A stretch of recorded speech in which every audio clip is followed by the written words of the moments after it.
22শে শ্রাবণ শাব্দিক আবৃত্তি প্রশিক্ষণ কেন্দ্রের পক্ষ থেকে কবিগুরুর প্রতি বিনম্র শ্রদ্ধা জ্ঞাপন করে এবং কাঁদি মহকুমার তথ্য ও সংস্কৃতি দপ্তরকে আন্তরিক ধন্যবাদ জানিয়ে আমরা আমাদের আজকের অনুষ্ঠান শুরু করছি। অংশগ্রহণে আমি সমৃদ্ধি সামন্ত, আমার বন্ধুরা সোহিনী উপাধ্যায়, অনুষ্কা সাহা, পত্রাঙ্ক বিশ্বাস, সায়ন মণ্ডল, শ্যামসী পাল এবং অরিত্রা ত্রিবেদী। শুরু করছি আমাদের আজকের কবিতা কোলাজ প্রাণের রবি ঠাকুর। এক যে ছিল আপন ভোলা কিশোর, স্কুল তার ভালো লাগতো না, সহ্য হতো না পড়াশোনার ঝামেলা। আমাদের চলতি লেখাপড়া সে শিখলো না কোনো কালে, অথচ সে ছাড়িয়ে গেল সারা দেশের সবটুকু পাণ্ডিত্যকে। কেমন করে সে প্রশ্ন আমাকে করো না। বড় মানুষের মধ্যে গরিবের মতো মানুষ, তাই বড় হয়ে সে বড় মানুষ না হয়ে মানুষ হিসেবে হলো অনেক বড়। কেমন করে সে প্রশ্ন আমাকে করো না।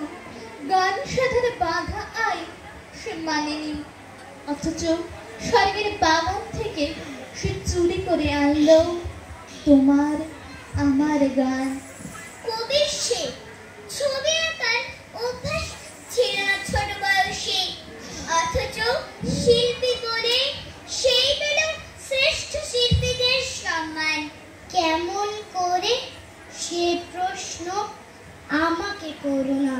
মানুষ হলো না বলে যে ছিল তার দিদির আক্ষেপের বিষয়, অনেকদিন অনেক বিদ্রুপ যাকে করেছে আহত, সেই একদিন চমক লাগিয়ে করল দিগ্বিজয়।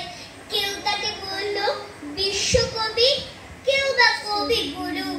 উত্তর দক্ষিণ পূর্ব পশ্চিম চারদিক করল প্রণাম, তাই পৃথিবী আজও অবাক হয়ে তাকিয়ে বলছে, কেমন করে সে প্রশ্ন আমাকে করো না।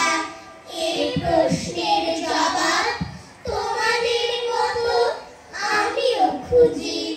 রবি ঠাকুর কেমন ঠাকুর, মাটির নাকি কাঠের, এই কথাটা নেই লেখা নেই রমুর সহজ পাঠে। থাকেন কোথায়, মন্দিরে না শোনে, এই কথাটা বারে বারে আসে রুমুর মনে।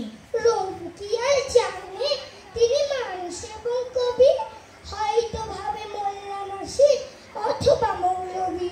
রুমুর জন্য একটা কথা বলছি কানে কানে, মাটিরও নয় কাঠেরও নয়, ঠাকুর তিনি প্রাণী। রবি ঠাকুর আমাদের শয়নে স্বপনে ঘুমে জাগরণে সুখে দুঃখে সারা বছর জুড়ে সব ঋতুতেই তিনি। বৈশাখী রোদ জ্বালায় পোড়ায় সে কয় নদী পুকুর, হঠাৎ তখন বৃষ্টি হয়ে আসেন রবি ঠাকুর। আষাঢ় শ্রাবণ ছিচকা দোলে ভাল লাগে না কুকুর, মেঘের আড়ে রোদ হয়ে তাও হাসেন রবি ঠাকুর। শরৎ দেখে মুখখানা তার কাজল দিঘি মুকুর, পদ্ম হয়ে ভাসেন তখন ঠুকুর রবি ঠাকুর। হেমন্ত যায় কেবল পড়ায়, পরীক্ষা যে খুকুর, ভাগ্যি বইয়ের পাতায় পাতায় থাকেন রবি ঠাকুর। শীতের দিনে হালকা পড়া, একটু বেশি খেলা, ঘুঘুর গানে রবি ঠাকুর সকাল সন্ধে বেলা। নীল দিগন্তে ফুলের আগুন যখন লাগে খুকুর, শিমুল হয়ে পলাশ হয়ে বা আসেন রবি ঠাকুর।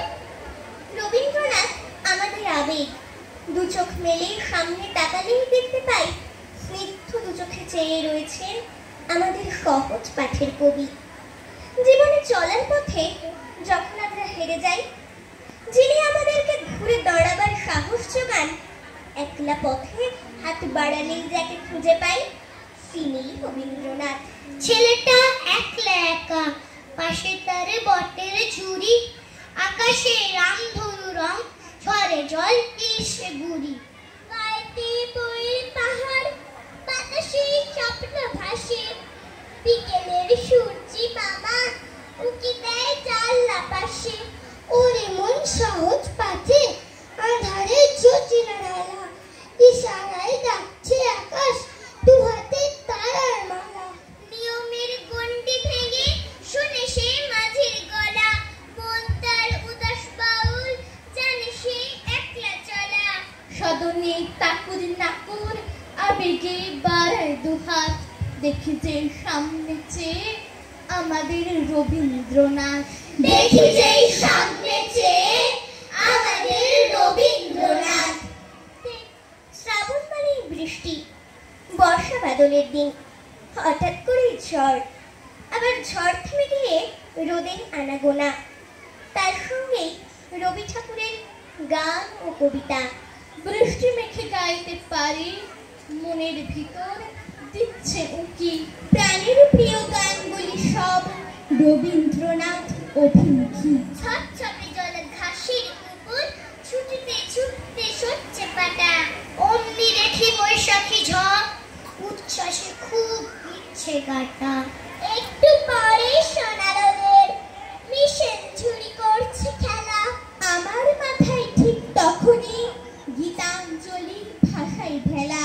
ঝিনিক ঝিনিক গাছের পাতা মেঘ সুবাসে ছন্দে নাচে, প্রজাপতি দাঁড়ায় ওরে যাই চলে ফের তারই কাছে। যখন থাকি যেমন থাকি, প্রতিদিনের কাজের ফাঁকে, রবীন্দ্রনাথ আমার মনে হিজির বীজের স্বপ্ন আঁকে। ছড়ার মানে পরিবেশ রূপকথা ও যদি, টুকুর টুটি চোখের পাতা ফুল করুনি নদী। ছড়ার মানে চাঁদের মাঠ চরকা কাটা পুরি, আকাশ ভেঙে ছুট পাই পাই নাটাই ছেঁড়া ঘুরি। ছড়ার মানে শালিক টিয়া কদম জুথি না, মাছ ছড়ানো কাশি ফুল, এসব জানে কে না।